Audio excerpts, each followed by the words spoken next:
You think you know David's story? Think again. 2 Samuel is where heroes become villains, where God's chosen king becomes an adulterer and murderer, and where a kingdom built on divine promise crumbles through human failure. This isn't Sunday school, David. This is the uncut, uncensored reality of power, passion, and prophecy.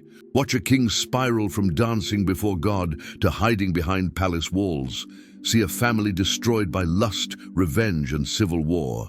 Witness the moment God makes a promise that will echo for 3,000 years and change human history forever. 2 Samuel contains the most brutal family drama, the most shocking political scandals, and the most crucial prophetic moment in the Old Testament. This book doesn't just tell David's story. It reveals why the Bible needed Jesus Christ. Every crown must fall, every kingdom must crumble, until the true king comes. Buckle up. You're about to discover why 2 Samuel is the Bible's most essential and explosive book. David was in Ziklag when a man came running to him with terrible news. The stranger fell to the ground and bowed, his clothes torn and dirt on his head. This Amalekite told David that he had escaped from the battlefield, where Israel had suffered a crushing defeat. The news got worse. Both Saul and Jonathan were dead. But then the messenger made a fatal mistake. He claimed that he had found Saul wounded and dying, and that Saul had begged him to finish him off. The man even brought Saul's crown and bracelet as proof. What he thought would earn him a reward became his death sentence. David's reaction shocked everyone present. Instead of celebrating his enemy's death, he tore his clothes and wept. His men did the same, mourning and fasting until evening. Then David turned to the messenger and asked a simple question that sealed the man's fate. In chapter 1, verse 14, David said, "How is it you were not afraid to lift your hand to destroy the Lord's anointed?" Without hesitation, David ordered one of his men to strike down the Amalekite, saying in verse 16, "Your blood be on your own head. Your own mouth testified against you when you said, 'I killed the Lord's anointed.'" In chapter 1, verse 14, David said, "How is it you were not afraid to lift your hand to destroy the Lord's anointed?" Without hesitation, David ordered one of his men to strike down the Amalekite, saying in verse 16, "Your blood be on your own head. Your own mouth testified against you when you said, 'I killed the Lord's anointed.'" In verse 19, David sang, "A gazelle lies slain on your heights, Israel. How the mighty have fallen." He continued in verse 23, "Saul and Jonathan. In life they were loved and admired, and in death they were not parted. They were swifter than eagles. They were stronger than lions." After mourning was complete, David faced a critical decision. Where should he go next? He didn't act on his own wisdom, but sought God's guidance. In chapter 2, verse 1, we read that David inquired of the Lord, "Shall I go up to one of the towns of Judah?" The Lord said, "Go up." David asked, "Where shall I go?" "To Hebron," the Lord answered. David obeyed immediately, taking his 2 wives and all his men with their families to Hebron. The move proved wise. The men of Judah came to him and anointed him king over the tribe of Judah. This was David's first official coronation, though he had been secretly anointed by Samuel years earlier. David's first act as king showed his character. He learned that the men of Jabesh Gilead had buried Saul's body, so he sent messengers to thank them. In verse 5, David told them, "May you be blessed by the Lord for showing this kindness to Saul, your master, by burying him." He even invited them to join his kingdom, saying in verse 7, "Now then, be strong and brave, for Saul your master is dead, and the people of Judah have anointed me king over them." But while David was building loyalty in the south, trouble was brewing in the north. Abner, who had been Saul's army commander, wasn't ready to accept David as king. He took Saul's surviving son, Ish-bosheth, across the Jordan River to Mahanaim. There, in verse 9, Abner made him king over Gilead, Ashuri, and Jezreel, and also over Ephraim, Benjamin, and all Israel. The kingdom was now split in 2. David ruled in Hebron over Judah for 7.5 years, while Ish-bosheth ruled from Mahanaim over the other tribes for 2 years. The stage was set for civil war. The Cold War between the two kingdoms turned hot at a place called Gibeon. Abner led Ish-bosheth's men to the pool there, while Joab brought David's forces to the same location. The two armies sat on opposite sides of the pool, staring at each other like wild animals ready to pounce. Abner called across the water with what seemed like a reasonable suggestion. In verse 14, he said to Joab, "Let's have some of the young men get up and fight hand to hand in front of us." Joab agreed, saying simply, "All right, let them do it." What followed was both spectacular and horrifying. 12 young men from each side stood up for single combat. But instead of a fair fight, verse 16 tells us something strange happened. Then each man grabbed his opponent by the head and thrust his sword into his opponent's side, and they fell down together. All 24 warriors died in the same moment. This bizarre scene triggered a larger battle. The fighting spread beyond the champions to both armies, and David's men proved stronger. They chased Abner's forces across the countryside, but one young man made a decision that would haunt everyone for years to come. Asahel, Joab's younger brother, was known for being incredibly fast. Verse 18 says he was as fleet-footed as a wild gazelle. When he saw Abner retreating, he decided to chase the veteran commander personally. Abner tried to warn him off, calling back in verse 22, "Turn aside from pursuing me. Why should I strike you down? Then how could I face your brother Joab?" But Asahel wouldn't listen. He kept chasing Abner, determined to bring down the famous warrior. Finally, Abner had no choice. He spun around and drove the butt of his spear through Asahel's stomach. The young man died instantly. When the other soldiers reached the spot where Asahel had fallen, they all stopped in shock. The sight of the dead hero lying in his own blood ended the chase. By evening, Abner had escaped to safety, but the damage was done. A blood debt now existed between the families that would demand payment in the future. The civil war dragged on for years, but the tide was clearly turning. Chapter 3, verse 1 summarizes the situation perfectly. The war between the house of Saul and the house of David lasted a long time. David grew stronger and stronger, while the house of Saul grew weaker and weaker. David's strength showed in his growing family. During his time in Hebron, 6 sons were born to him by different wives. His firstborn was Amnon, whose mother was Ahinoam. Then came Kileab by Abigail, Absalom by Maacah, Adonijah by Haggith, Shephatiah by Abital, and Ithream by Eglah. Each new son represented David's increasing power and political connections.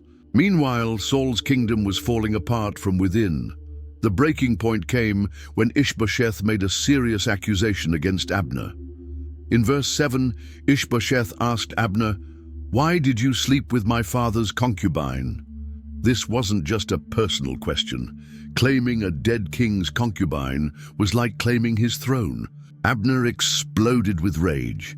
He couldn't believe that after all his loyal service, Ish-bosheth would accuse him of treason. In verse 8, Abner shouted back, "Am I a dog's head? On Judah's side, this very day I am loyal to the house of Saul your father, to his family and friends. I haven't handed you over to David. Yet now you accuse me of an offense involving this woman." The angry general then made a promise that would change everything. In verse 9, Abner swore, "May God deal with Abner, be it ever so severely, if I do not do for David what the Lord promised him on oath." He was switching sides, and he meant business. Abner immediately sent messengers to David with a simple question: "Whose land is it?" The meaning was clear. He was ready to hand over all of Israel to David. But David had one condition before he would negotiate. In verse 13, David said, "I will not see your face unless you bring Michal, daughter of Saul, when you come to see me." Michal had been David's first wife, but Saul had given her to another man during their conflict. Abner forced Ish-bosheth to take Michal away from her current husband, Paltiel. The scene was heartbreaking. Verse 16 describes how Paltiel went with her, weeping behind her all the way to Bahurim, but politics required this sacrifice. With Michal delivered, Abner began working to unite the kingdom under David. He met with the elders of Israel and reminded them in verse 17, "For some time you have wanted to make David your king." He also spoke privately with Benjamin's leaders, since they were Saul's own tribe. Everyone agreed to support David. When Abner arrived in Hebron to finalize the peace deal, David treated him with royal honor. They shared a feast, and Abner promised to rally all Israel behind David's throne. In verse 21, Abner told David, "Let me go at once and assemble all Israel for my lord the king, so that they may make a covenant with you, and that you may rule over all that your heart desires." David sent him away in peace, believing the civil war was finally over. But Joab was returning from a successful raid, and his men brought news that made his blood boil. They told him that Abner had been in the city, had eaten at the king's table, and had left in peace.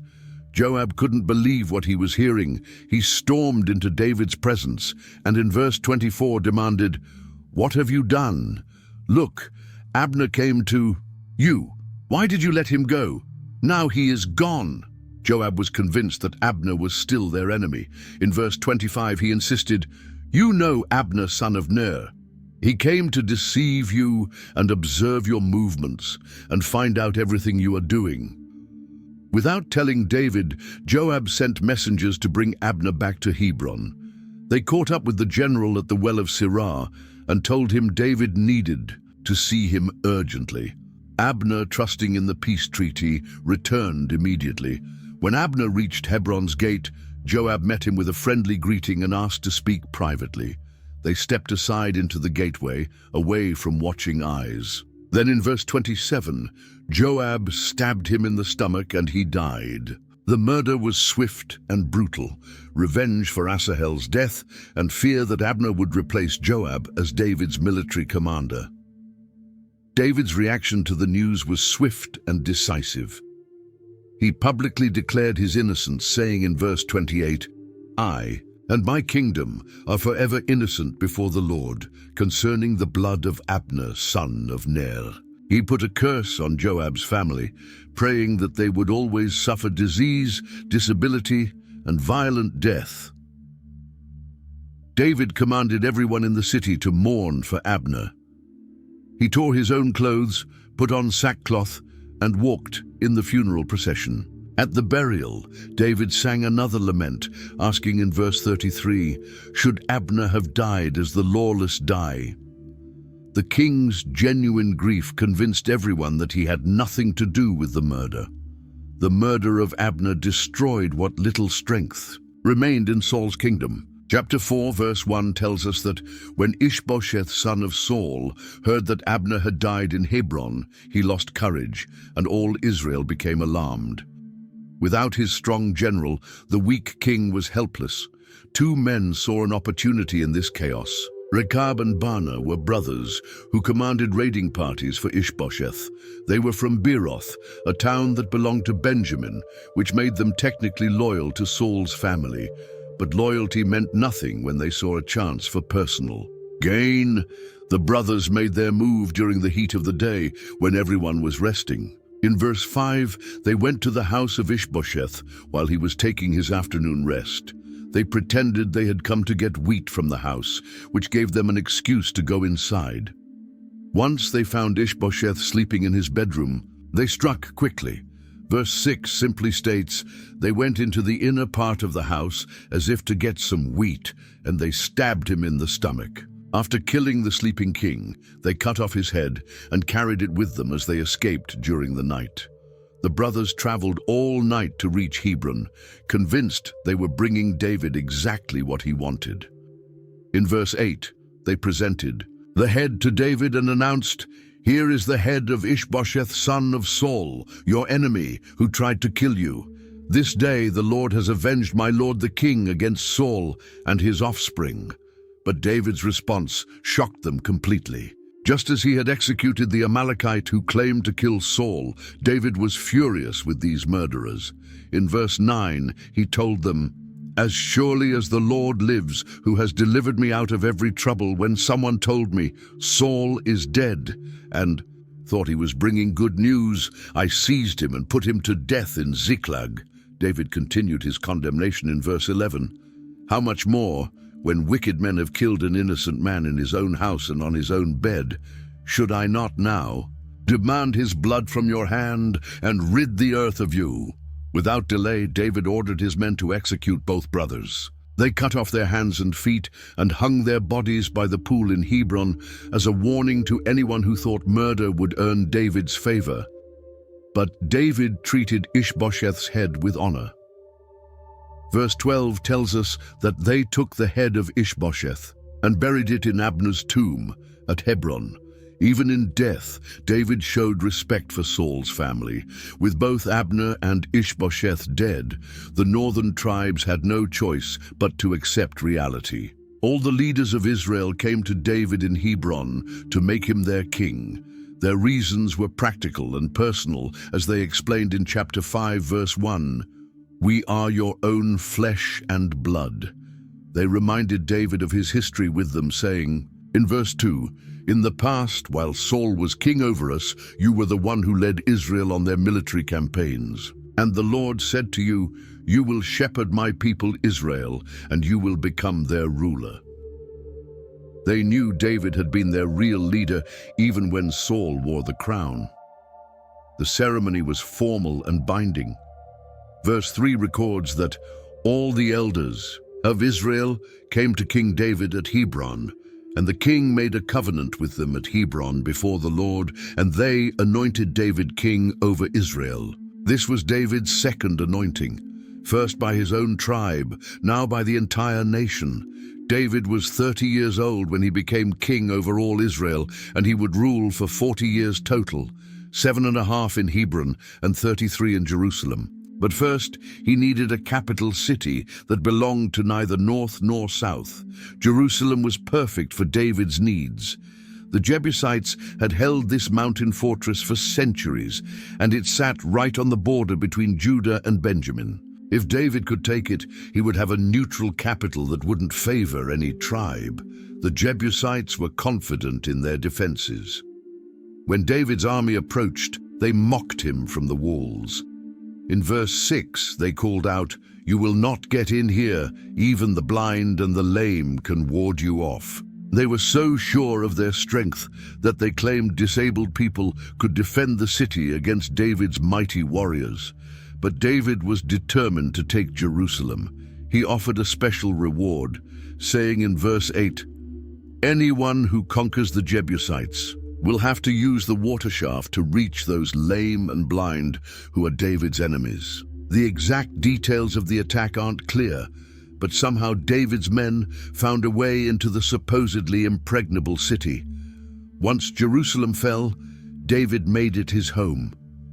Verse 9 tells us that David then took up residence in the fortress and called it the City of David. He immediately began building projects to strengthen and beautify his new capital. King Hiram of Tyre sent cedar logs, carpenters, and stonemasons to build David a palace, recognizing David's new power. David's success was obvious to everyone. Verse 12 explains the reason. David knew that the Lord had established him as king over Israel and had exalted his kingdom for the sake of his people Israel. Now that David had a proper capital, he wanted to bring the most sacred object in Israel to Jerusalem, the Ark of the Covenant. This wooden box contained the stone tablets of the 10 Commandments and represented God's presence among his people. For years, it had been stored in a private home in Kiriath Jearim, almost forgotten during the chaos of Saul's reign. David gathered 30,000 chosen men of Israel for this special mission. This wasn't just moving furniture. This was bringing God himself to live in the capital city. The celebration began immediately as they loaded the ark onto a new cart pulled by oxen. But David made a crucial mistake.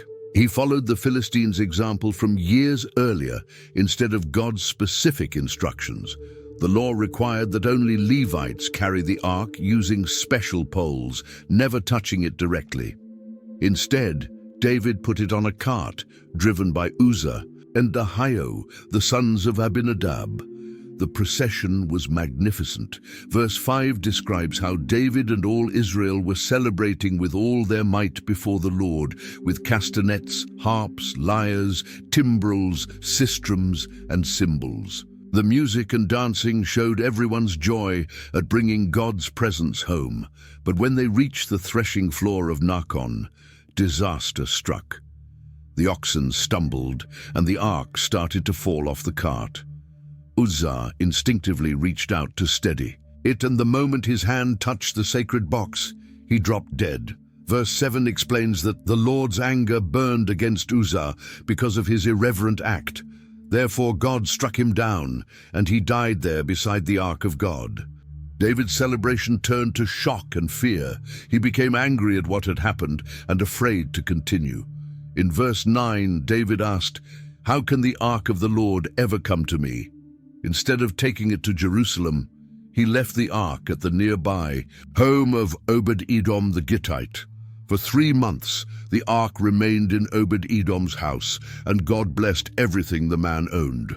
When David heard about these blessings, he realized it was safe to bring the ark to Jerusalem if he did it correctly this time. David organized a second procession, but now he followed God's rules exactly.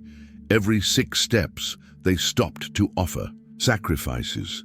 David wore a linen ephod like a priest and danced with all his strength before the ark. The celebration was even greater than before, with shouting and trumpet blasts echoing through the hills. But when David returned home, he faced criticism from an unexpected source. Michal, his wife and Saul's daughter, watched from her window as the procession entered Jerusalem. She was disgusted by what she saw. In verse 16, we read that she despised him in her heart for dancing so wildly. When David came home, Michal confronted him sarcastically. In verse 20, she said, "How the king of Israel has distinguished himself today, going around half naked in full view of the slave girls of his servants, as any vulgar fellow would." She thought David had acted beneath his royal dignity. David's response showed his heart for God. In verse 21, he told her, "It was before the Lord who chose me rather than your father or anyone from his house when he appointed me ruler over the Lord's people Israel. I will celebrate before the Lord." He didn't care what anyone thought about his worship. The chapter ends with a sad note about Michal. Verse 23 simply states that Michal, daughter of Saul, had no children to the day of her death. The ark was finally home in Jerusalem, placed inside a tent David had prepared. The kingdom was united, the capital established, and God's presence dwelling among his people. David had risen from fugitive to king of all Israel. After David settled into his beautiful cedar palace, something began to bother him. Every day he lived in luxury, while the ark of God remained in a simple tent. It didn't seem right that the king should have a better house than the Lord himself. David shared his concern with Nathan the prophet, saying in chapter 7, verse 2, "Here, I am living in a house of cedar, while the ark of God remains in a tent." Nathan's first response seemed encouraging. In verse 3, the prophet told David, "Whatever you have in mind, go ahead and do it, for the Lord is with you." But that same night, God gave Nathan a very different message. The Lord had something surprising to say about David's plan to build a temple. God began by reminding David of his history in verse 8. "I took you from the pasture, from tending the flock, and appointed you ruler over my people Israel." God had been with David through every battle and had cut off all his enemies. Then came the shocking reversal. Instead of David building a house for God, God was going to build a house for David. But this wouldn't be a house made of wood and stone. In verse 11, God promised, "The Lord declares to you that the Lord himself will establish a house for you." This house would be a dynasty that would last forever. God explained the plan further in verse 12.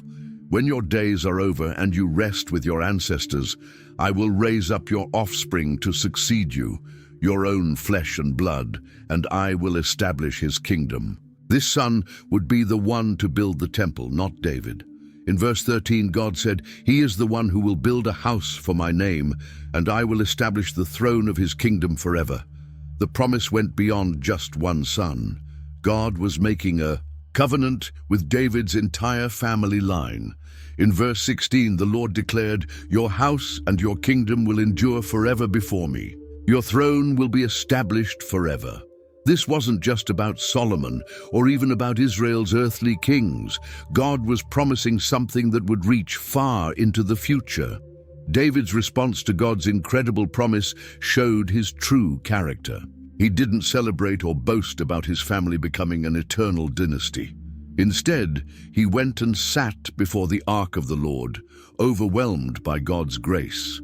His prayer began with wonder and humility. In verse 18, David asked, "Who am I, sovereign Lord, and what is my family, that you have brought me this far?" He couldn't understand why God had chosen him from all the people in Israel. David remembered his humble beginnings as a shepherd boy and marveled at how far God had brought him. But David realized that God's promise went far beyond his own lifetime. In verse 19 he said, "And as if this were not enough in your sight, sovereign Lord, you have also spoken about the future of the house of your servant. And this is a charter for all mankind, sovereign Lord." David understood that this promise would affect not just Israel, but all nations. David accepted that he wouldn't be the one to build the temple. He focused instead on praising God for his faithfulness. In verse 20, David said, "What more can David say to you? For you know your servant, sovereign Lord." He didn't need to explain his heart to God because God already knew everything about him. The king praised God's uniqueness among all the gods of the nations. In verse 22, David declared, "How great you are, sovereign Lord!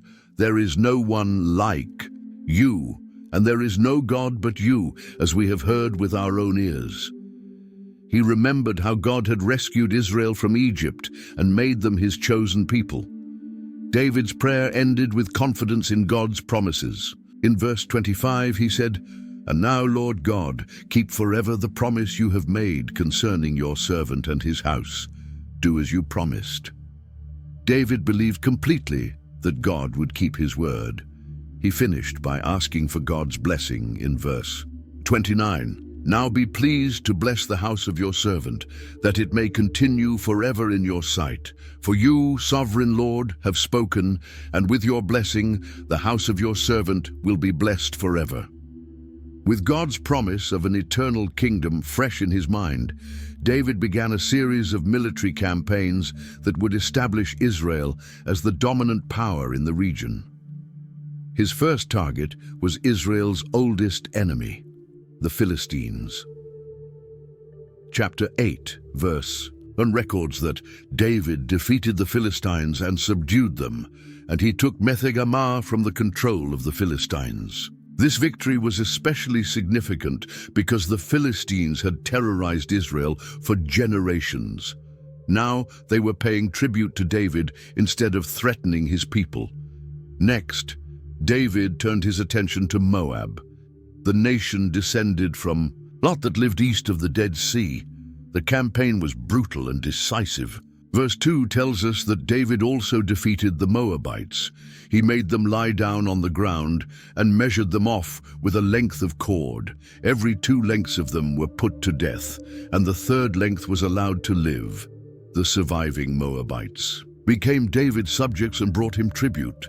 David's biggest victory came against Hadadezer, king of Zobah, who controlled territory in modern-day Syria. When Hadadezer tried to restore his control along the Euphrates River, David struck him down. Verse 4 records the massive scale of David's victory. David captured 1,000 of his chariots, 7,000 charioteers, and 20,000 foot soldiers. He hamstrung all but 100 of the chariot horses. When the Arameans of Damascus came to help Hadadezer, David defeated them too. Verse 6 says that David put garrisons in the Aramean kingdom of Damascus, and the Arameans became subject to him and brought tribute. David was building an empire that stretched from Egypt to the Euphrates River. The wealth from these conquests was enormous. David took gold shields from Hadadezer's officers and large amounts of bronze from his cities. King Tu of Hamath, hearing of David's victory, sent his son with gifts of gold, silver, and bronze articles to congratulate the conqueror and make peace. David dedicated all this wealth to the Lord. Verse 11 explains that King David dedicated these articles to the Lord as he had done with the silver and gold from all the nations he had subdued. The temple that Solomon would build would be funded by David's military victories. The empire now included defeated Edomites in the south. Verse 14 records that David put garrisons throughout Edom, and all the Edomites became subject to David. Everywhere David went, the Lord gave him victory. To govern this vast empire, David organized an efficient administration. Joab remained commander of the army, while Jehoshaphat, son of Ahilud, became recorder. Zadok and Ahimelech served as priests, Sariah was secretary, and Benaiah commanded David's personal guard. Verse 18 adds that David's sons were priests, showing how the king kept important positions within his family. In the midst of his military triumphs, David remembered a promise he had made years earlier. He had sworn an oath of friendship to Jonathan, Saul's son, and now he wondered if any of Jonathan's family had survived the wars and purges. David asked his servants in verse 1, "Is there anyone still left of the house of Saul to whom I can show kindness for Jonathan's sake?" His officials found a former servant of Saul's household named Ziba, who had valuable information about surviving family members. When Ziba came before the king, David asked him the same question. Ziba revealed that Jonathan had a son who was still alive. In verse 3, Ziba explained, "There is still a son of Jonathan. He is lame in both feet." This was Mephibosheth, who had been crippled in a childhood accident when his nurse dropped him while fleeing from the news of Saul and Jonathan's deaths. David immediately ordered Mephibosheth to be brought from Lo-debar, where he had been living in hiding. When the young man arrived, he fell face down before David in terror. He expected to be executed as a potential threat to David's throne, which was the normal practice when dynasties changed. But David's words shocked him completely. In verse 7, David said, "Don't be afraid, for I will surely show you kindness for the sake of your father Jonathan. I will restore to you all the land that belonged to your grandfather Saul, and you will always eat at my table." This wasn't just mercy, it was honor and wealth beyond Mephibosheth's wildest dreams. Mephibosheth couldn't believe what he was hearing. In verse 8, he responded, "What is your servant, that you should notice a dead dog like me?" He saw himself as worthless and powerless, completely at David's mercy. But David was serious about his promise. He called Ziba back and gave him detailed instructions. In verse 9, David told him, "I have given your master's grandson everything that belonged to Saul and his family. Ziba and his 15 sons and 20 servants would work the land, but all the produce would belong to Mephibosheth." The chapter ends with a beautiful picture of covenant loyalty. Verse 11 tells us that Mephibosheth ate at David's table like one of the king's sons. Despite being lame in both feet, Mephibosheth was treated as family. David kept his promise to his dead friend Jonathan by caring for Jonathan's son as if he were his own child. David's desire to show kindness extended beyond Israel to neighboring nations. When Nahash, king of the Ammonites, died, David decided to send a delegation to express sympathy to the new king, Hanun. Chapter 10, verse 2 explains David's reasoning. I will show kindness to Hanun, son of Nahash, just as his father showed kindness to me."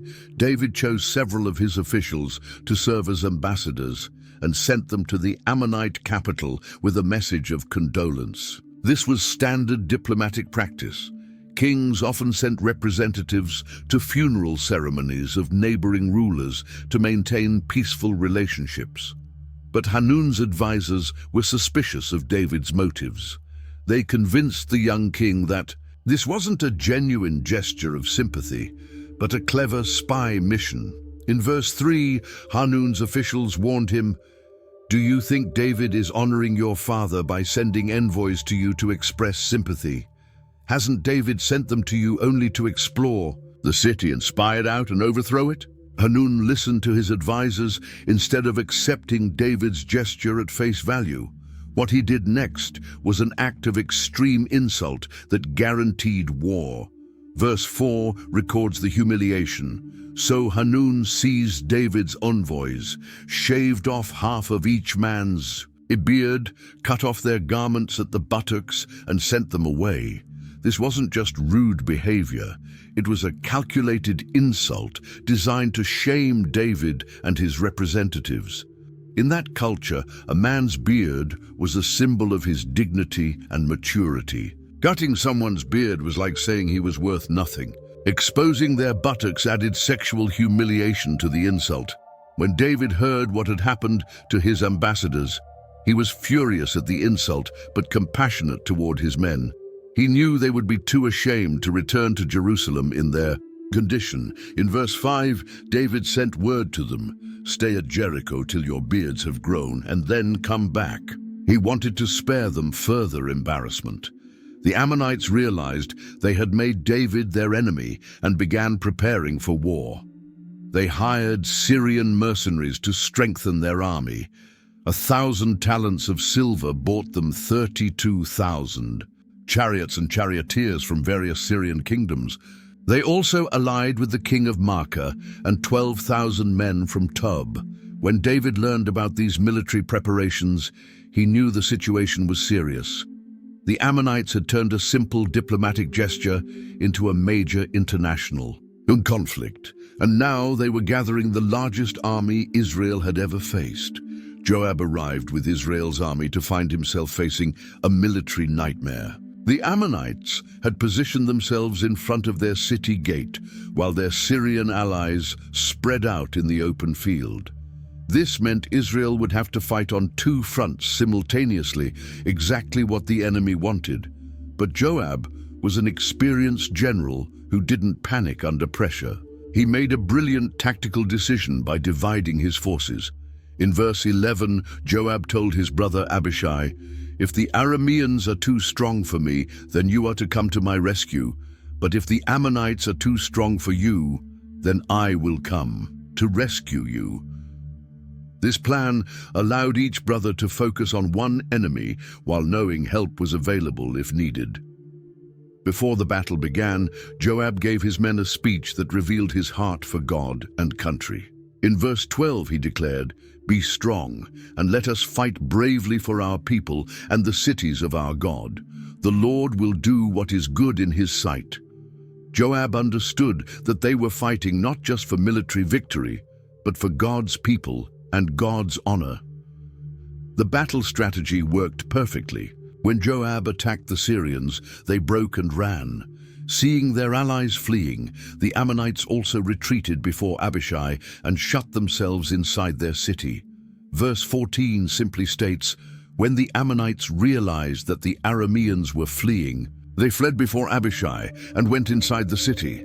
But the war wasn't over. Hadadezer, the Syrian king David had defeated before, decided to gather all his forces for one final attempt to defeat Israel.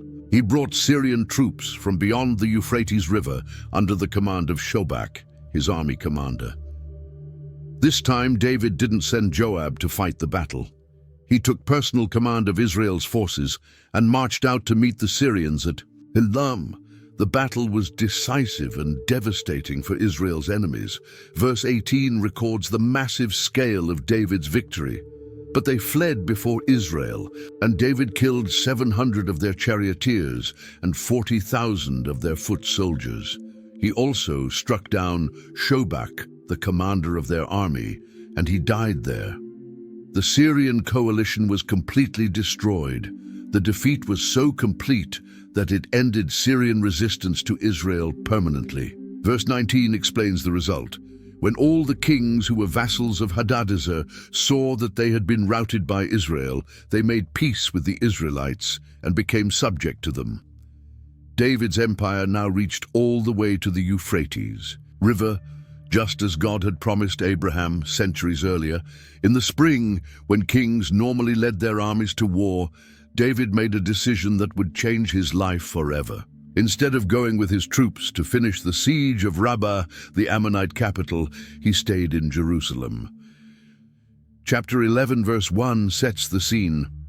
David sent Joab out with the king's men and the whole Israelite army.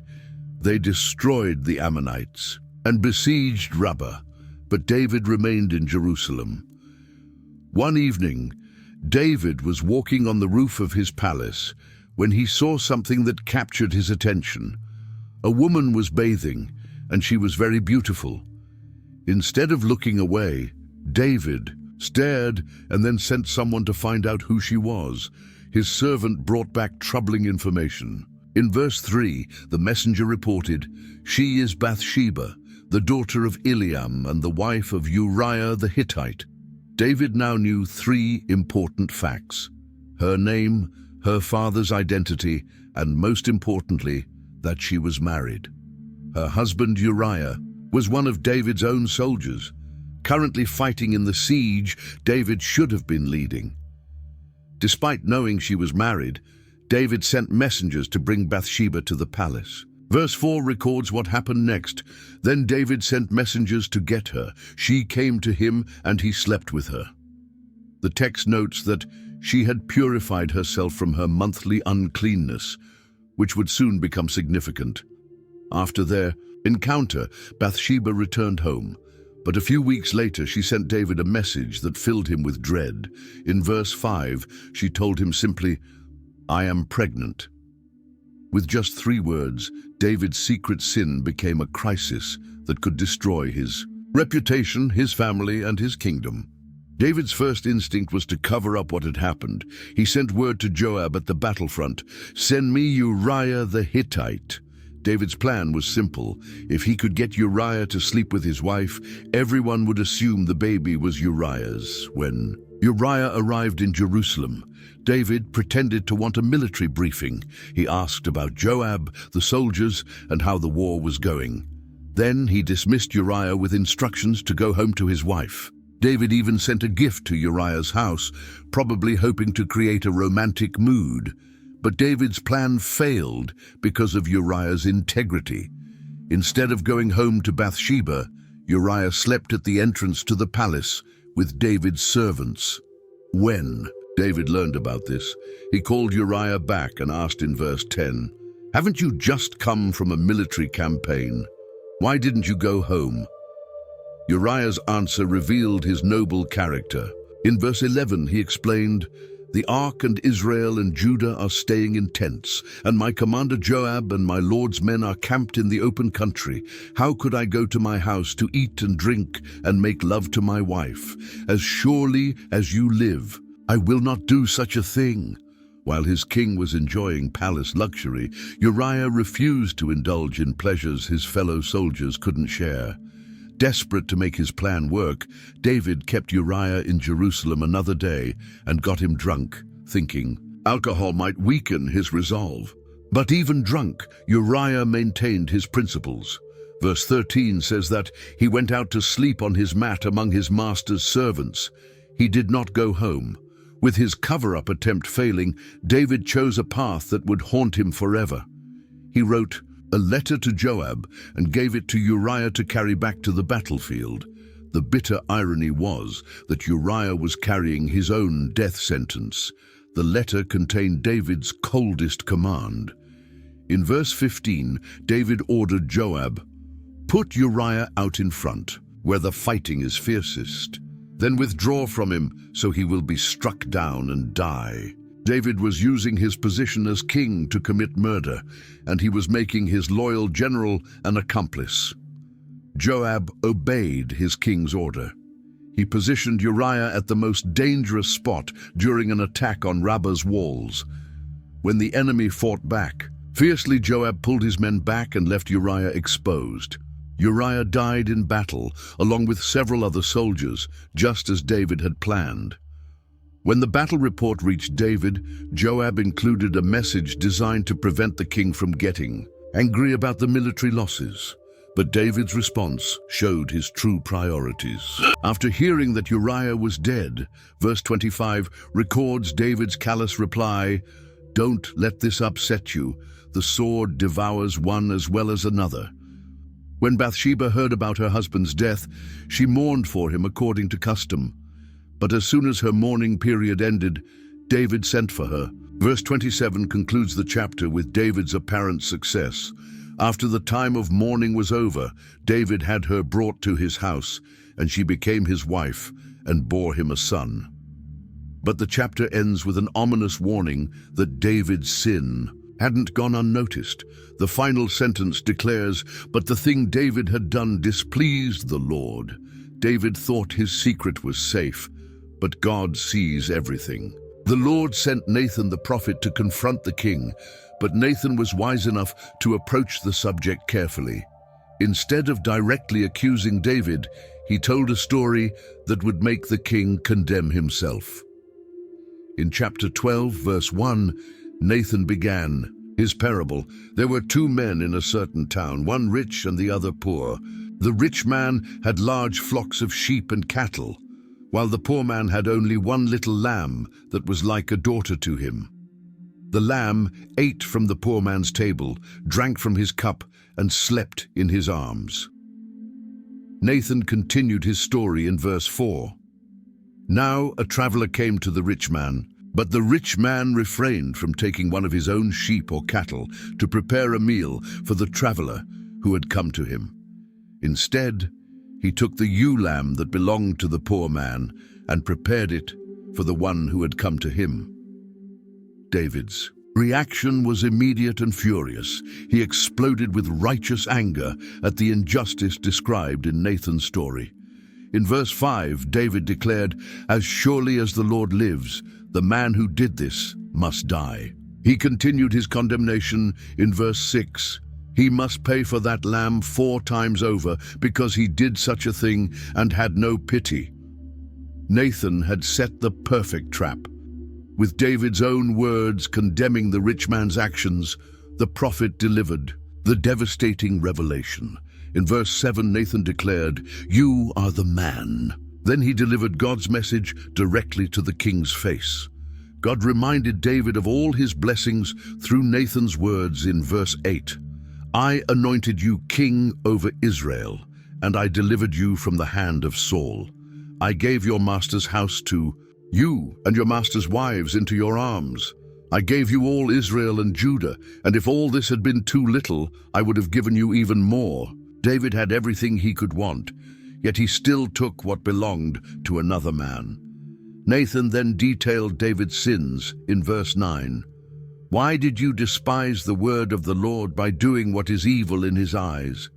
You struck down Uriah the Hittite with the sword and took his wife to be your wife.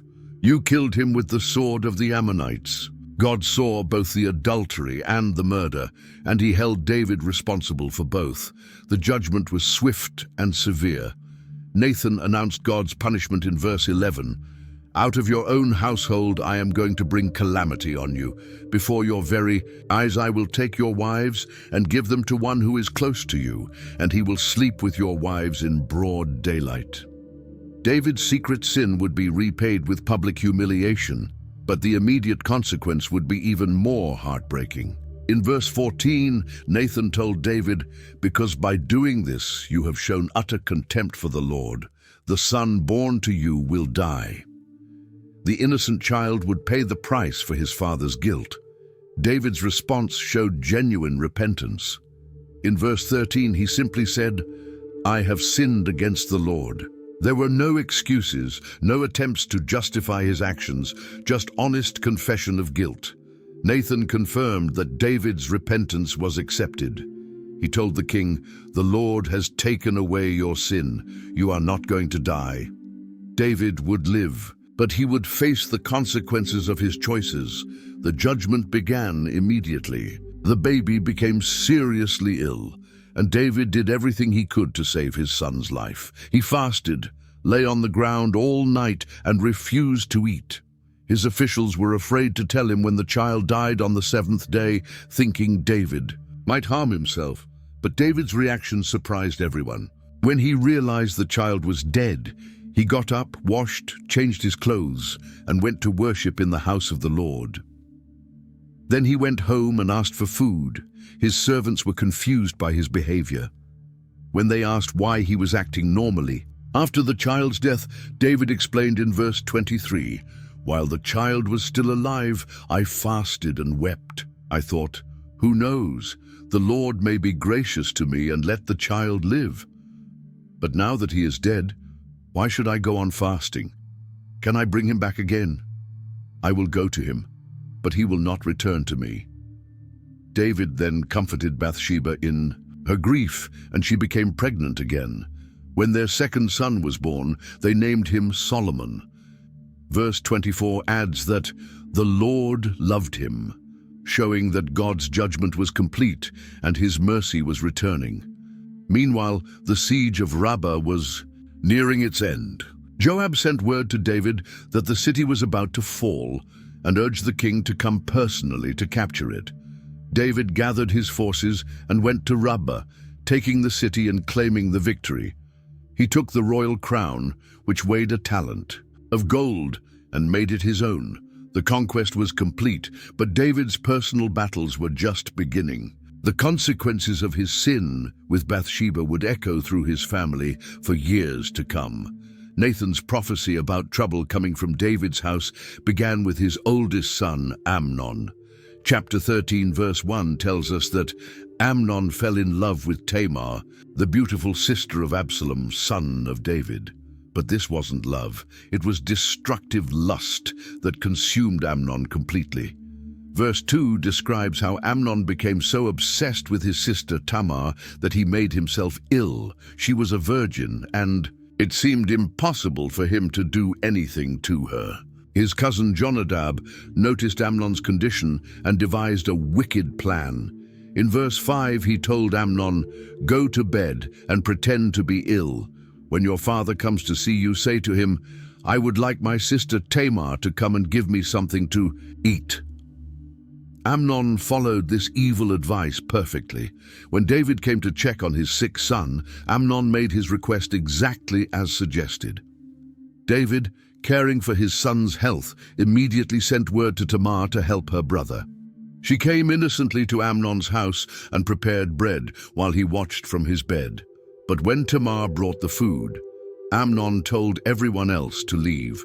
Once alone, his true intentions became clear. In verse 11, he grabbed Tamar and said, "Come to bed with me, my sister." Tamar was horrified and tried desperately to stop him. In verse 12, she pleaded, "No, my brother, don't force me. Such a thing should not be done in Israel. Don't do this wicked thing." But Amnon was beyond reason. Verse 14 records the brutal reality. But he refused to listen to her, and since he was stronger than she, he raped her. What happened next revealed how twisted Amnon's feelings really were. Verse 15 describes the shocking change. Then Amnon hated her with intense hatred. In fact, he hated her more than he had loved her. He threw her out of his house, leaving. Tamar devastated. When Absalom found his sister crying, he told her to be quiet, but his calm words hid burning rage that would eventually explode. For 2 long years, Absalom said nothing about what Amnon had done to their sister. Chapter 13, verse 22 explains his strategy. Absalom never said a word to Amnon, either good or bad. He hated Amnon because he had disgraced his sister Tamar. But Absalom's silence didn't mean he had forgotten. He was planning something terrible. The opportunity for revenge came during sheep-shearing season, a time of celebration and feasting. Absalom owned property in Baal-Hazor and decided to throw a party there. He went to David with what seemed like an innocent invitation. In verse 23, Absalom said, "Your servant has had shearers come. Will the king and his attendants please join me?" David declined, knowing his entire court would be expensive to entertain. When Absalom pressed him, David blessed his son, but still refused to come. Then Absalom made what seemed like a reasonable alternative request. In verse 26 he asked, "If not, please let my brother Amnon come with us." David found this request puzzling, but eventually agreed to send all the king's sons to the celebration. The sheep-shearing festival proceeded normally at first, with plenty of food, wine, and celebration, but Absalom had given his servants secret instructions. In verse 28 he told them, "Listen, when Amnon is in high spirits from drinking wine, and I say to you, strike Amnon down, then kill him. Don't be afraid, haven't I given you this order? Be strong and brave." When the moment was right and Amnon was drunk and relaxed, Absalom gave the signal. His servants struck Amnon down and killed him instantly. The other princes, seeing their brother murdered before their eyes, panicked and fled on their mules. A garbled report reached David before his sons could return home, claiming that all the king's sons were dead. David's grief was overwhelming, until Jonadab explained that only Amnon was dead, killed in revenge for raping Tamar. Soon David's surviving sons returned home, confirming the truth. But Absalom had fled immediately to Geshur, his grandfather's kingdom, where he stayed for 3 years while David mourned for both his dead son and his exiled one. After 3 years of separation, Joab noticed that David's anger toward Absalom was softening. Chapter 14, verse 1 tells us that Joab, son of Zeruiah, knew that the king's heart longed for Absalom. David missed his son, but his royal position made it difficult to simply recall a murderer from exile. Joab decided to help by arranging a clever intervention using a wise woman from Tekoa. He gave her detailed instructions and had her dress in mourning clothes to make her story believable. When the woman appeared before David, she told him a heartbreaking story about being a widow whose 2 sons had fought, resulting in one killing the other. Now her family wanted to execute the remaining son for murder.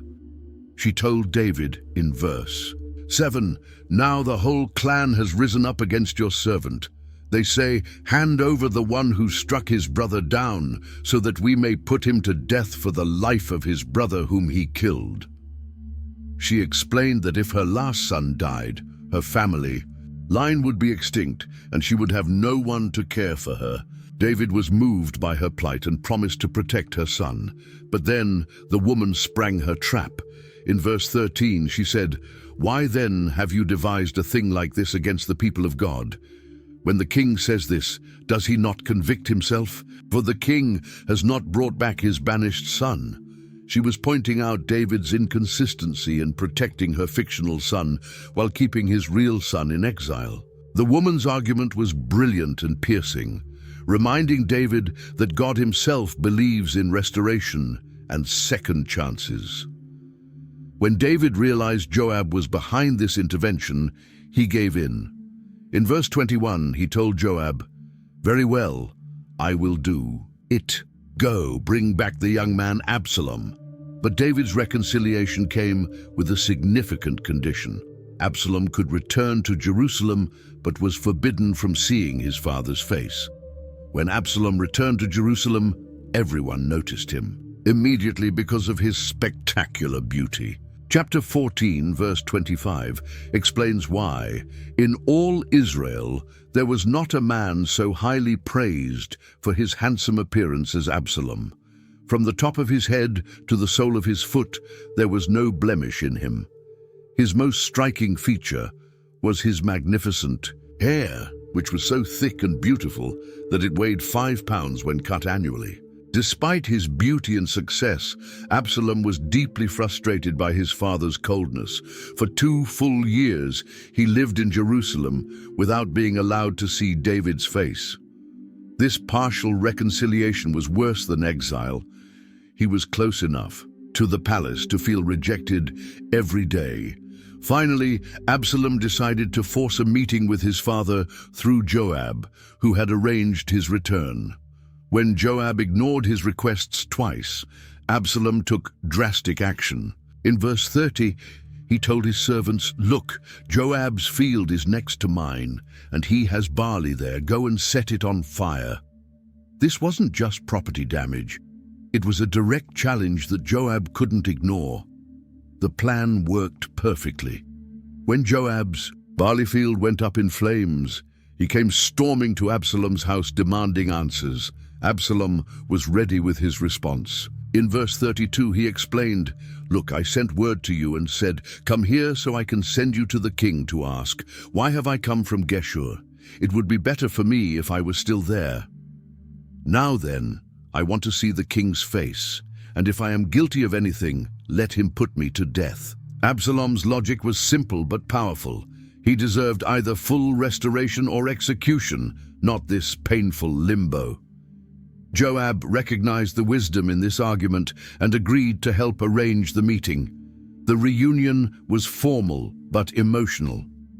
Verse 33 describes what happened. So Joab went to the king and told him this. Then the king summoned Absalom, and he came in and bowed down with his face to the ground before the king. And the king kissed Absalom. After 5 years of separation, father and son were finally reunited, but this reconciliation was only surface deep. Once Absalom regained access to his father, he began preparing for something much bigger than family reconciliation. Chapter 15, verse 1 tells us that Absalom provided himself with a chariot and horses and with 50 men to run ahead of him. This wasn't just royal display. It was political theater designed to make Absalom look like the future king. Every morning, Absalom positioned himself strategically at the gate of Jerusalem, where people came to seek justice from the king. When anyone approached with a legal dispute, Absalom would intercept them before they could reach David's court. His approach was friendly and sympathetic, designed to make people feel heard and valued. Absalom's technique was brilliant political manipulation. In verse 3, when someone came with a case, Absalom would say, "Look, your claims are valid and proper, but there is no representative of the king to hear you." He was implying that David's government was failing to provide proper justice, while positioning himself as someone who understood their problems. Then Absalom would deliver his killer line. In verse 4, he would say, "If only I were appointed judge in the land, then everyone who has a complaint or case could come to me, and I would see that they receive justice." He was promising to be the king Israel needed, accessible, fair, and personally involved in his people's problems. Absalom's false humility was particularly effective. When people bowed to him in respect, verse 5 tells us that he would reach out his hand and take hold of them and kiss them. Instead of accepting formal honor, Absalom treated everyone like a close friend. The strategy worked perfectly over 4 years. Verse 6 explains the result. Absalom behaved in this way toward all the Israelites who came to the king asking for justice, and so he stole the hearts of the people of Israel. After 4 years of preparation, Absalom was ready to launch his rebellion. He went to David, asking permission to go to Hebron to fulfill a religious vow, and David gave his blessing, not suspecting treachery. But Absalom had already sent secret messengers throughout Israel with instructions to proclaim him king when they heard the trumpet signal. The news hit David like a thunderbolt. A messenger came running to the palace with devastating information. In verse 13, he reported, "The hearts of the people of Israel are with Absalom." David's own son had successfully stolen the loyalty of the entire nation and was marching on Jerusalem with an army. David's response was immediate and practical. He knew Jerusalem's walls could become a trap if besieged. In verse 14, David told his officials, "Come, we must flee, or none of us will escape from Absalom. We must leave immediately, or he will move quickly to overtake us and bring ruin on us and put the city to the sword." The evacuation began immediately. David's household, officials, and loyal soldiers prepared to leave the capital, though he left 10 concubines to care for the palace.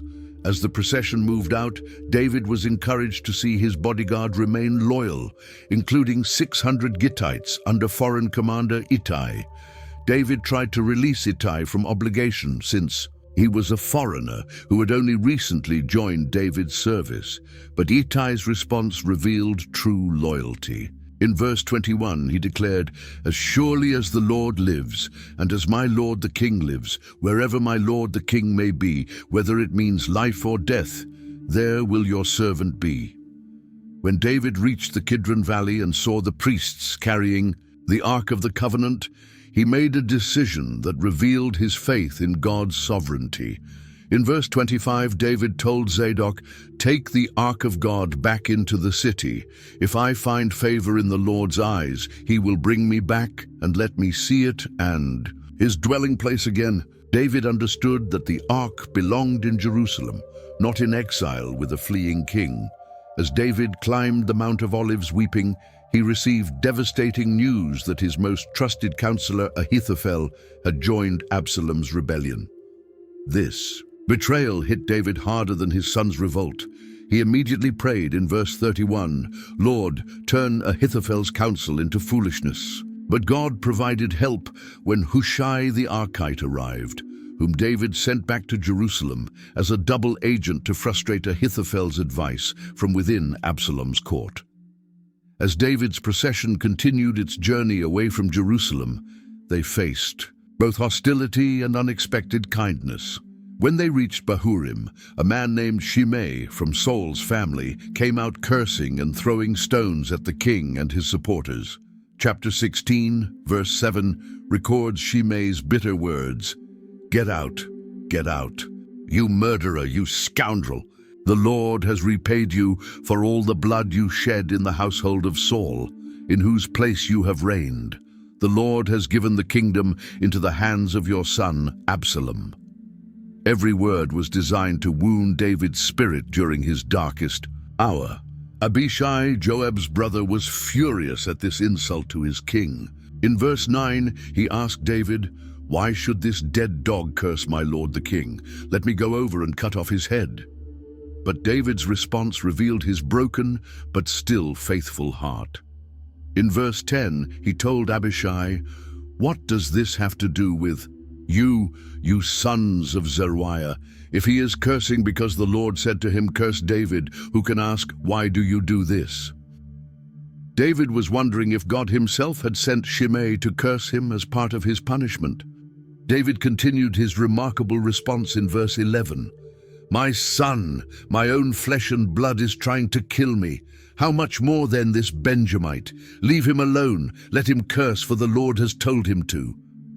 If his own son could betray him, why should David be surprised by a stranger's hatred? Meanwhile, back in Jerusalem, Absalom was taking control of the city with disturbing symbolism. When Hushai arrived and offered to serve the new king, Absalom questioned his loyalty, but Hushai gave a clever answer that satisfied his ego. Ahithophel then gave shocking counsel about how Absalom should establish his authority. In verse 21, he told Absalom, "Sleep with your father's concubines, whom he left to take care of the palace. Then all Israel will hear that you have made yourself obnoxious to your father." This wasn't just political advice, it was the fulfillment of Nathan's prophecy that David's wives would be given to another in broad daylight. A tent was set up on the palace roof, and verse 22 records that Absalom slept with his father's concubines in the sight of all Israel. The next morning, Ahithophel presented Absalom with a plan that could have ended the rebellion immediately. In chapter 17, verse 1, he proposed, "I would choose 12,000 men and set out tonight in pursuit of David." Ahithophel wanted to strike while David was tired, disorganized, and demoralized. His strategy was brilliant: attack David personally while his forces were scattered and weak. The plan impressed everyone who heard it, but Absalom made a fatal mistake by asking for a second opinion from Hushai. When Hushai was called in, he carefully undermined Ahithophel's counsel. In verse 8 he warned, "You know your father and his men. They are fighters and as fierce as a wild bear robbed of her cubs." Instead, Hushai proposed gathering all Israel for a massive campaign with Absalom personally leading, which sounded more glorious but would take much longer. Verse 14 records the crucial decision. Absalom and all the men of Israel said, "The advice of Hushai the Archite is better than that of Ahithophel." But the text adds the real reason, for the Lord had determined to frustrate the good advice of Ahithophel in order to bring disaster on Absalom. Ahithophel realized immediately that his counsel had been rejected and that Absalom's cause was doomed. His response was tragic. Verse 23 tells us he put his house in order and then hanged himself. Meanwhile, David crossed the Jordan River and organized his forces at Mahanaim. When both armies were finally ready for battle, the confrontation took place in the forest of Ephraim. David's commanders refused to let him fight personally, but he gave them a crucial instruction that everyone could hear. In chapter 18, verse 5, he ordered, "Be gentle with the young man Absalom for my sake." The battle was a disaster for Absalom's forces. Verse 7 records that casualties were great. 20,000 men died. David's experienced soldiers proved superior to Absalom's larger but less experienced army. The forest itself became Absalom's enemy, and many soldiers became lost or trapped in the dense woods. Absalom met an ironic end when his magnificent hair, which had been his pride, became his trap. Verse 9 describes what happened. Now Absalom happened to meet David's men. He was riding his mule, and as the mule went under the thick branches of a large oak, Absalom's hair got caught in the tree. He was left hanging in midair, while the mule he was riding kept on going. When Joab heard that Absalom was hanging helpless, he took 3 javelins and thrust them into the rebel prince's heart. With their leader dead, Absalom's army collapsed completely. The handsome prince, who had tried to steal his father's throne, ended up in an unmarked grave. The news of Absalom's death should have been cause for celebration, but David's reaction shocked everyone. Chapter 19, verse 1 tells us that Joab was told, "The king is weeping and mourning for Absalom." Instead of thanking God for victory, David was consumed with grief for his rebellious son. His loud weeping echoed through the palace as he cried out in verse 4, "O my son Absalom! O Absalom, my son, my son!"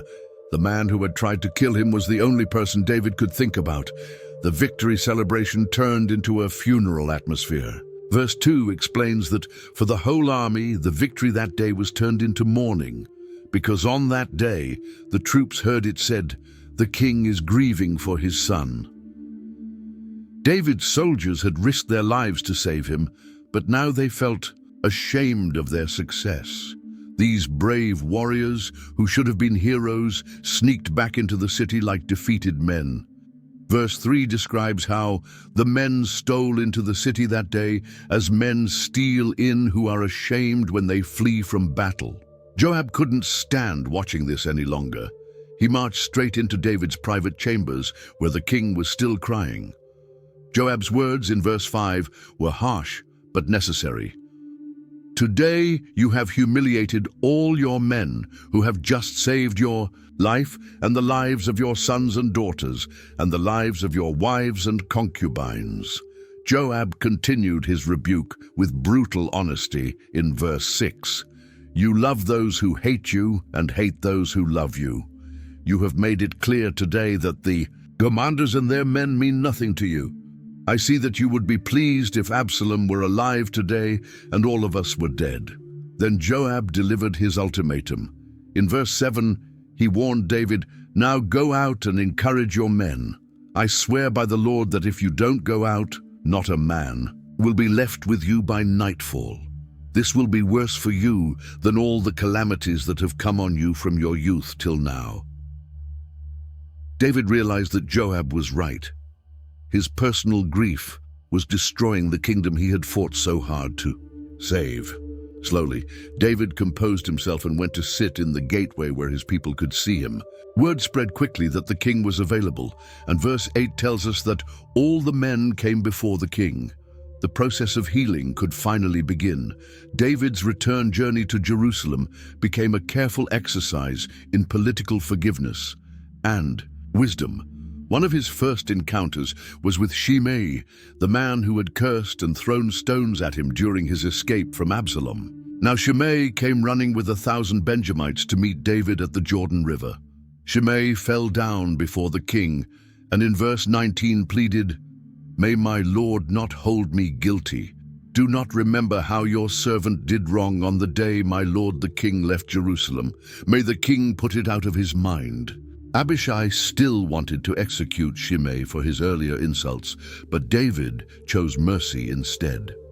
In verse 22, David declared, "What does this have to do with you, you sons of Zeruiah? Should anyone be put to death in Israel today?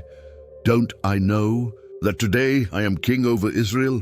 David swore an oath that Shimei would not die. Next came Mephibosheth, Jonathan's son, who looked terrible after not caring for his appearance during David's absence. His feet were unwashed, his beard untrimmed, and his clothes dirty. When David asked why he hadn't come along during the exile, Mephibosheth explained in verse 26, "My lord the king, since I your servant am lame, I said I will have my donkey saddled and will ride on it so I can go with the king. But Ziba my servant betrayed me." The truth about Ziba's lies finally came out, but David was tired of family disputes. In verse 29, he told Mephibosheth, "Why say more? I order you and Ziba to divide the land." Mephibosheth's response showed his true heart. He told David that Ziba could have it all since the king had returned safely. The most touching encounter was with Barzillai, the old man who had provided food and supplies during David's exile. When David invited him to live in Jerusalem, Barzillai politely declined. In verse 35 he said, "How many more years will I live that I should go up to Jerusalem with the king? I am now 80 years old. Can I tell the difference between what is enjoyable and what is not? Can your servant taste what he eats and drinks? Can I still hear the voices of male and female singers?" Instead, Barzillai sent his son Kimham to serve in the royal court. But as David's procession approached Jerusalem, old tribal tensions began to surface. The men of Judah had arranged David's crossing of the Jordan, but the northern tribes felt left out. In verse 41, the men of Israel complained to David, "Why did our brothers, the men of Judah, steal the king away and bring him and his household across the Jordan, together with all his men?" This argument would soon explode into another crisis. The argument between Judah and the northern tribes created the perfect opportunity for another rebel. A troublemaker named Sheba, son of Bichri, saw his chance and blew a trumpet to get everyone's attention. Chapter 20, verse 1 records his rallying cry, "We have no share in David, no part in Jesse's son, every man to his tent Israel." This slogan appealed to northern resentment against southern dominance. The response was immediate and devastating. Verse 2 tells us that, "So all the men of Israel deserted David to follow Sheba, son of Bichri. But the men of Judah stayed by their king all the way from the Jordan to Jerusalem." The kingdom was splitting apart again, just when David thought peace was restored. David acted quickly to prevent this new rebellion from gaining strength. He gave Amasa, his new army commander, 3 days to mobilize Judah's forces. In verse 4, David ordered, "Summon the men of Judah to come to me within 3 days and be here yourself." But Amasa took longer than the deadline David had given him. David couldn't wait any longer and turned to Abishai for help. In verse 6, David warned, "Now Sheba, son of Bichri, will do us more harm than Absalom did.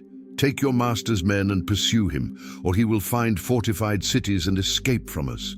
Abishai took Joab's men, the royal bodyguard, and all the fighting men to chase after Sheba.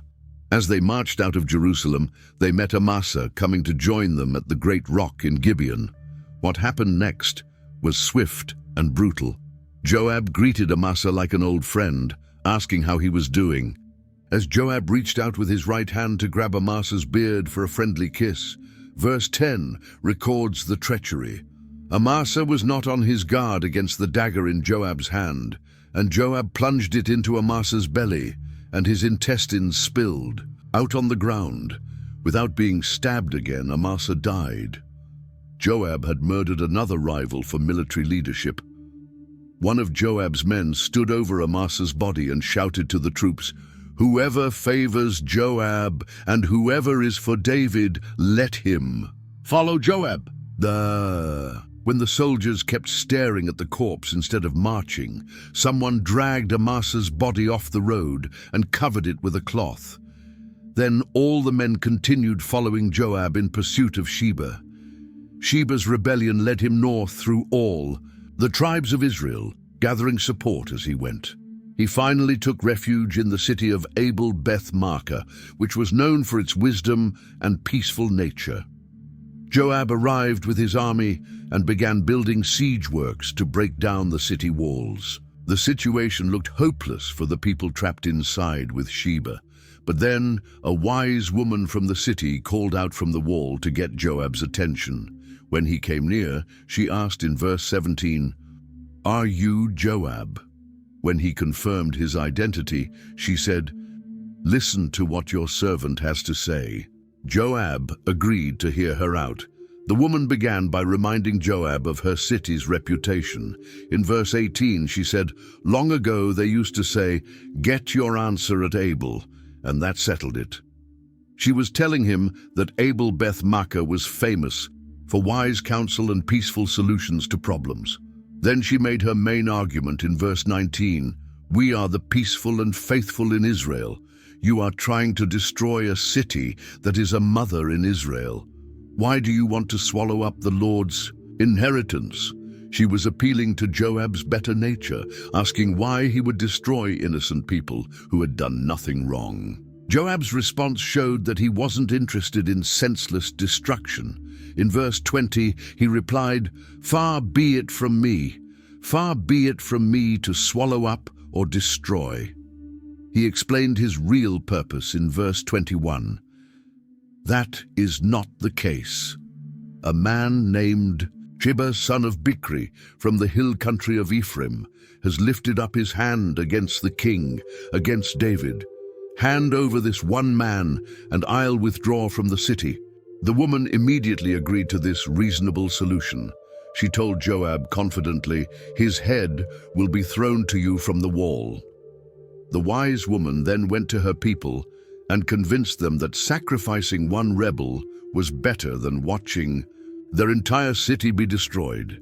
The people of Abel-Beth-Maachah executed Sheba and threw his head over the wall to Joab. Verse 22 concludes, "So he sounded the trumpet, and his men dispersed from the city, each returning to his home. And Joab went back to the king in Jerusalem. The rebellion was over, the city was saved, and peace was restored through wisdom rather than warfare." The chapter ends by listing David's government officials, showing that normal administration had resumed with Joab back as army commander despite his continued violence. During David's reign, Israel was struck by a terrible famine that lasted 3 long years. Crops failed, people went hungry, and the land suffered. David finally did what he should have done from the beginning. He sought the Lord's face to understand why this disaster had come upon his kingdom. Chapter 21, verse 1 tells us what God revealed. It is on account of Saul and his blood-stained house. It's because he put the Gibeonites to death. Years earlier, Saul had broken a sacred oath that Joshua had made with the Gibeonites centuries before. The Gibeonites were not Israelites, but Israel had sworn to protect them. Despite this covenant, Saul had tried to wipe them out in his zeal for Israel and Judah. Now God was holding the nation accountable for this broken promise. David immediately called the surviving Gibeonites to meet with him. He asked them directly in verse 3, "What shall I do for you?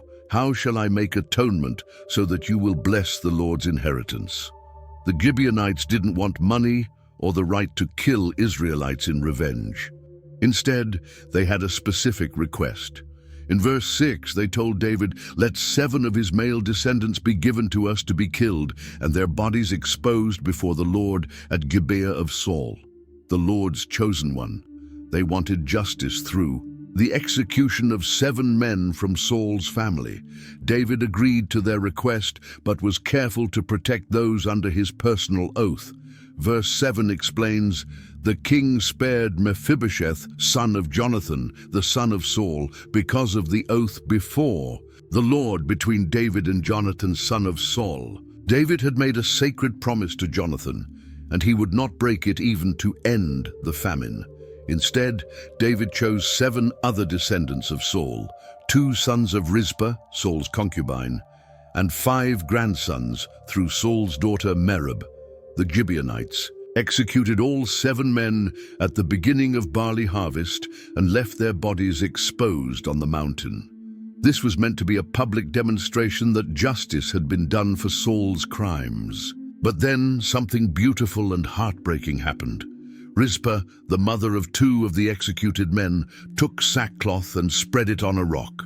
From the beginning of harvest until the rains came, she stayed there day and night, protecting the bodies from birds and wild animals. Her faithful vigil lasted for months, and verse 10 tells us that she did not let the birds touch them by day or the wild animals by night. When David heard about Rizpah's devotion, he was moved to show proper honor to the dead. He arranged for the bones of Saul and Jonathan to be brought from their burial place and gave them a proper burial alongside the 7 executed men. Verse 14 records, "They buried the bones of Saul and his son Jonathan in the tomb of Saul's father Kish at Zelah in Benjamin, and did everything the king commanded." After that, God answered prayer in behalf of the land. As David grew older, his legendary strength began to fade, and this became dangerously apparent during another war with the Philistines. Chapter 21, verse 15 sets the scene. Once again, there was a battle between the Philistines and Israel. David went down with his men to fight against the Philistines, and he became exhausted.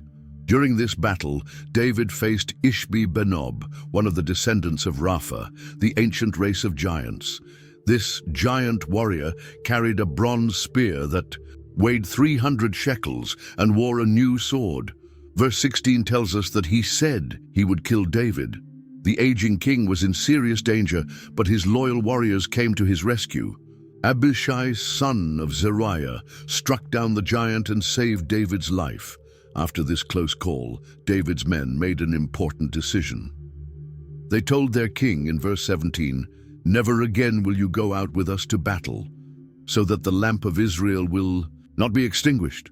They realized that David was too valuable to risk in personal combat anymore. His days as a warrior were over, but his role as king and spiritual leader continued. The text then honors the mighty warriors who continued fighting the giants in David's place. At Gob, there was another battle with the Philistines where Sibbecai the Hushathite killed Saph, another descendant of Rapha. In yet another battle at Gob, Elhanan son of Jair killed Goliath the Gittite's brother, whose spear shaft was like a weaver's rod. The most impressive giant killer was Jonathan, son of David's brother Shimea. This giant he faced had 6 fingers on each hand and 6 toes on each foot, 24 digits in total. Verse 21 tells us that when he taunted Israel, Jonathan, son of Shimea, David's brother, killed him. The chapter concludes by noting in verse 22 that these 4 were descendants of Rapha in Gath, and they fell at the hands of David and his men. The race of giants that had terrorized Israel since the days of Moses was finally being eliminated by David's mighty warriors. Even though David could no longer fight them personally, his legacy lived on through the brave men he had trained. And, inspired, near the end of his life, David composed a magnificent psalm that summarized God's faithfulness throughout his entire journey from shepherd boy to king. Chapter 22 preserves this song of deliverance, which begins in verse 2 with David declaring, "The Lord is my rock, my fortress, and my deliverer.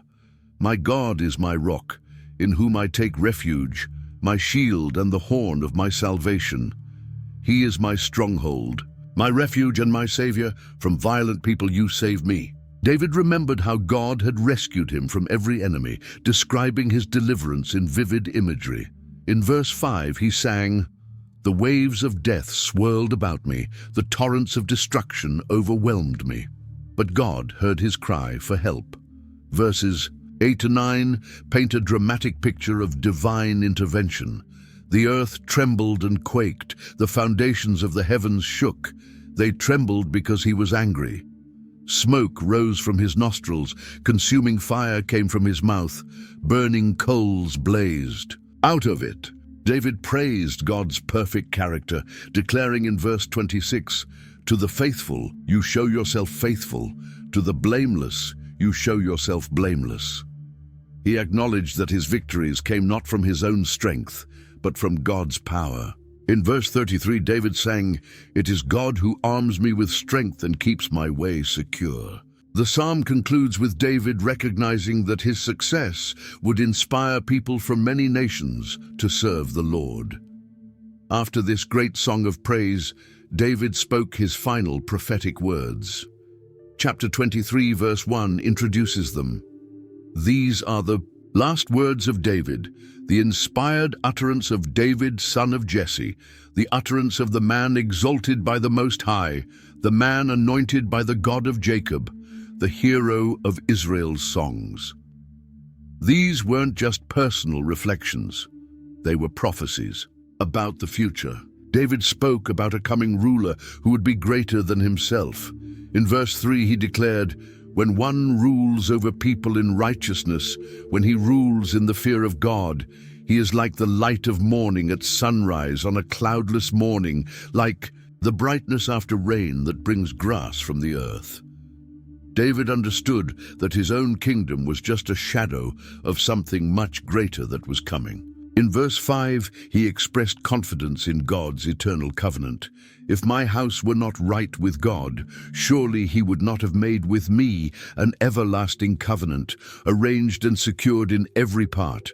Surely he would not bring to fruition my salvation and grant me my every desire." David knew that his family line would continue until the perfect king arrived. Before recording David's final sin, the text carefully lists his mighty warriors and their heroic deeds. Chapter 23 catalogues the brave men who had made David's kingdom possible, starting with the three, his most elite fighters. Bathsheba killed 800 men with his spear in one battle. Eleazar fought so long that his hand froze to his sword.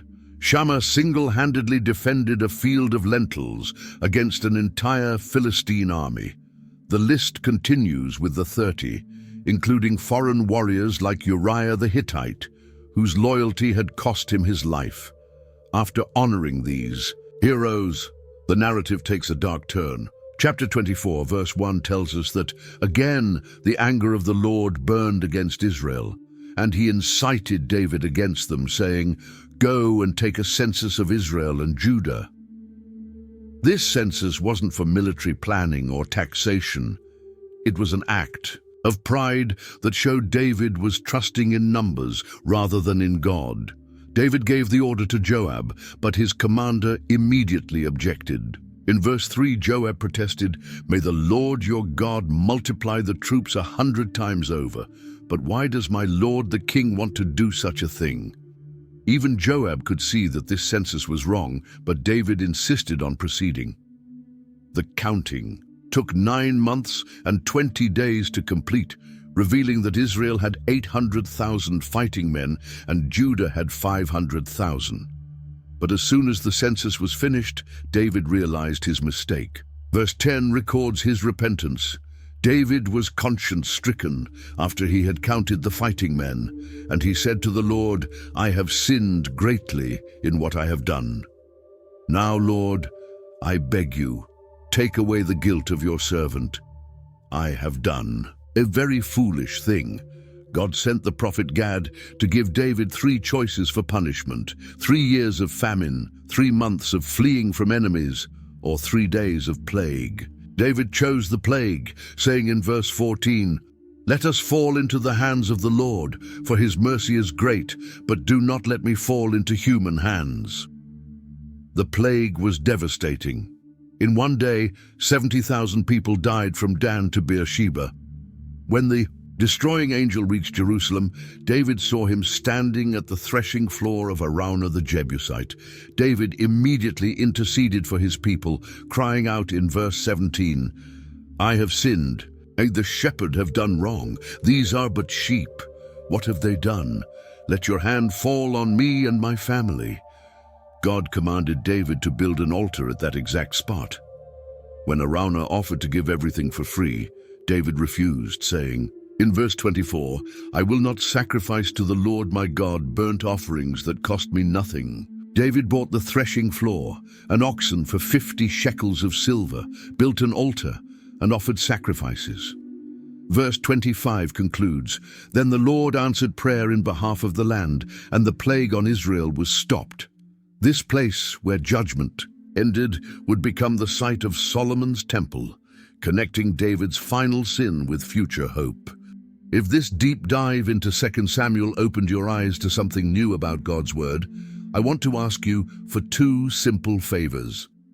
First, hit that subscribe button and join our community of Bible explorers.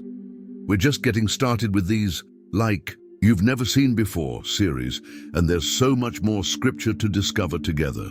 Second, share this video with someone who needs to hear these stories. Maybe it's a friend who thinks the Bible is boring, or a family member who's going through their own struggles with power, family, or faith.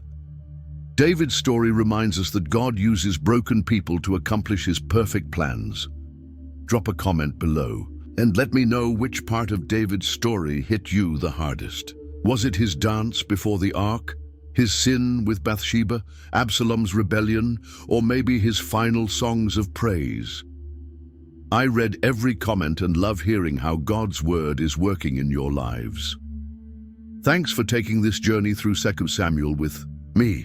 Until next time, keep digging deeper into the greatest story ever told, because the more you discover, the more you'll realize it's really all about Jesus.